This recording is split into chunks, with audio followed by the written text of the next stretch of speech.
during a 5 The point I'm making is a very simple phone call to these individuals, I think, would have ascertained immediately that there was no protest prior to this. I mean, this attack started at 9:40 p.m. Benghazi time, and it was an assault. And I appreciate the fact that you called it an assault. But, I mean, I'm going back to then Ambassador Rice, 5 days later, going to the Sunday shows, and what I would say purposefully misleading the American public. Well, why wasn't that known? And again, I appreciate the fact of the transparency of this hearing, but why weren't we transparent at that point in time? Well, first of all, Senator, I would say that once the assault happened and once we got our people rescued and out, our most immediate concern was, number one, taking care of their injuries. As I said, I still have a DS agent at Walter Reed seriously injured. Getting them into Frankfurt, Ramstein to get taken care of, the FBI going over immediately to start talking to them.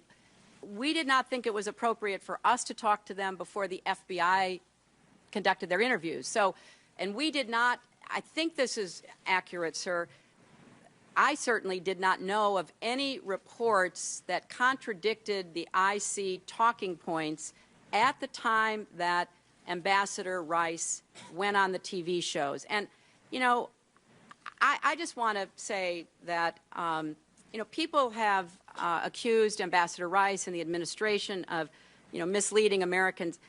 I can say, trying to be in the middle of this and understanding what was going on, nothing could be further from the truth.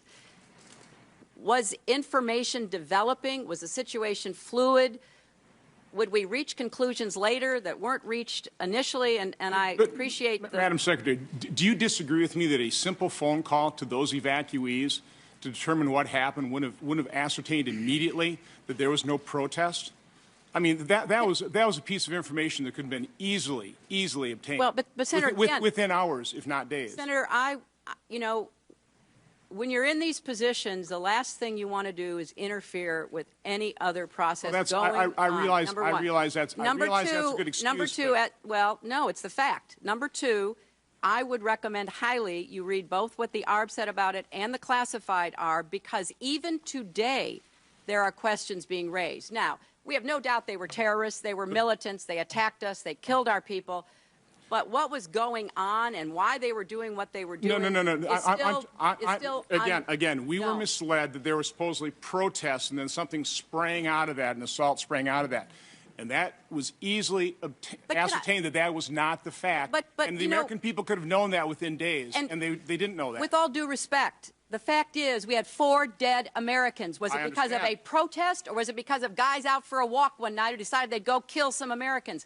What difference at this point does it make? It is our job to figure out what happened and do everything we can to prevent it from ever happening again, Senator. Now, honestly, I will do my best to answer your questions about this, but the fact is that people were trying in real time to get to the best information. The IC has a process, I understand, going with the other committees to explain how these talking points came out. But you know, to be clear, it is, from my perspective, less important today, looking backwards, as to why these militants decided they did it, than to find them and bring them to justice.